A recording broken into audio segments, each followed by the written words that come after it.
Hi అండి, welcome to శుభమస్తు. మన Andhra special గొరసల పులుసు చేసుకుందాం.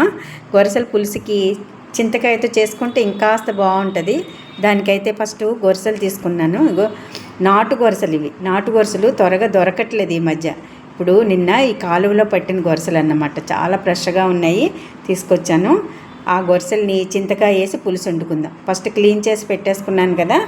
దానికి ఏం కావాలంటే ఏదైనా కలిపేసుకోవాలి. చేపల పులుసుకి నేను చిన్న సొరకాయ ముక్క వేస్తున్నాను.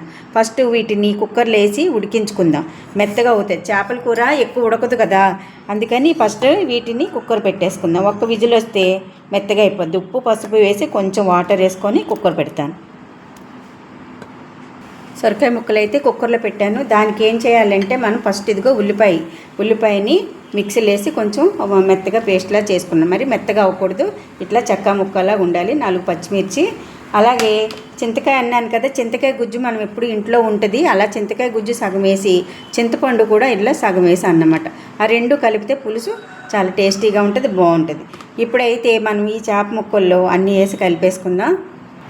పసుపు వేసాను, చిన్న అల్లం ముద్ద వేసుకుందాం. మళ్ళీ ఉప్పు ఇవన్నీ ఉల్లిపాయలు వేపేటప్పుడు కొంచెం అల్లం ముద్ద వేసుకోవాలి.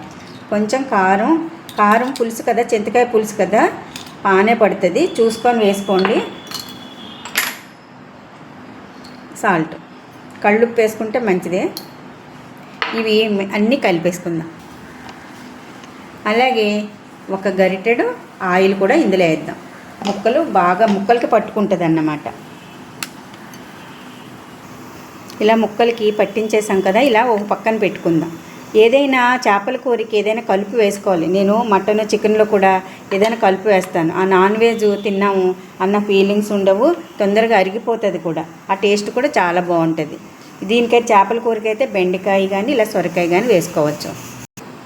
ఇప్పుడు చింతకాయ పేస్ట్ ఇట్లా ఫ్రిడ్జ్లో పెట్టుకుంటాను అన్నమాట. ఇట్లా పేస్ట్ చేసుకొని మనం ఫ్రీజర్లో పెట్టేసుకోవాలి. ఇది సంవత్సరమైనా ఏం అవ్వదు, మనం అప్పుడప్పుడు తీసి వాడుకోవచ్చు. స్టవ్ వెలిగించి ఆయిల్ బాండి పెట్టి ఆయిల్ వేసాం కదా. ఇప్పుడు చేపల ముక్కలు విడకుండా ఉండాలి అంటే మనం ఇలాగ వెడల్పుగా ఉన్న గిన్నెనే తీసుకోవాలి. అప్పుడు ముక్క అతుక్కోకుండా ఉంటుందన్నమాట.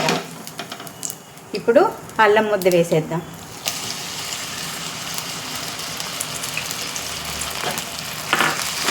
బాగా వేగిపోవాలి ఇది. ఉల్లిపాయ వేగిన తర్వాత మూత తీసి కొంచెం అల్లం వెల్లుల్లి పేస్ట్ ఇందులో వేసుకుందాం.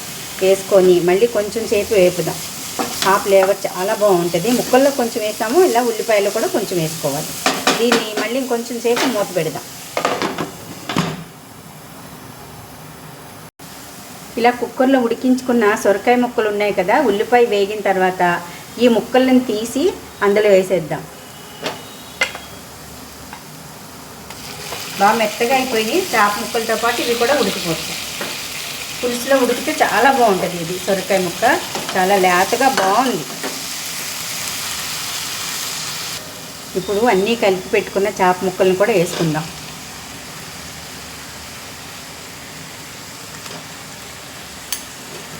వేసుకొని ఒక్కసారి అటు ఇటు కలిపి మనం పులుసు వేసేసుకోవడమే.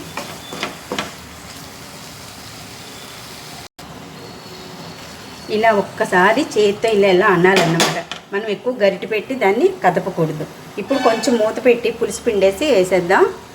సొరకాయ ముక్కలు ఉడికించినప్పుడు వచ్చిన వాటర్ ఉంది కదా, ఫస్ట్ ఈ వాటర్ వేసేద్దాం. తర్వాత చింతకాయ పులుసు వేద్దాం. ఒక్క 2 నిమిషాలు ఉడికిందాం. ఇప్పుడు రెడీ అయిపోయింది. ముక్కలు కూడా బాగా ఉడికిపోయినాయి.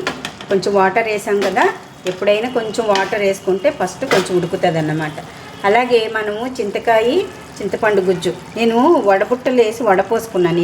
ఈ వడబుట్టలు వేసి వడపోసుకోవాలన్నమాట. చింతకాయ గుజ్జు పిప్పి అడుగును ఉంటుంది చూసారా, అడుగును ఉంటుంది కదా, ఇలాంటివన్నీ కూడా మనకి ఇచ్చేస్తాయి అన్నమాట.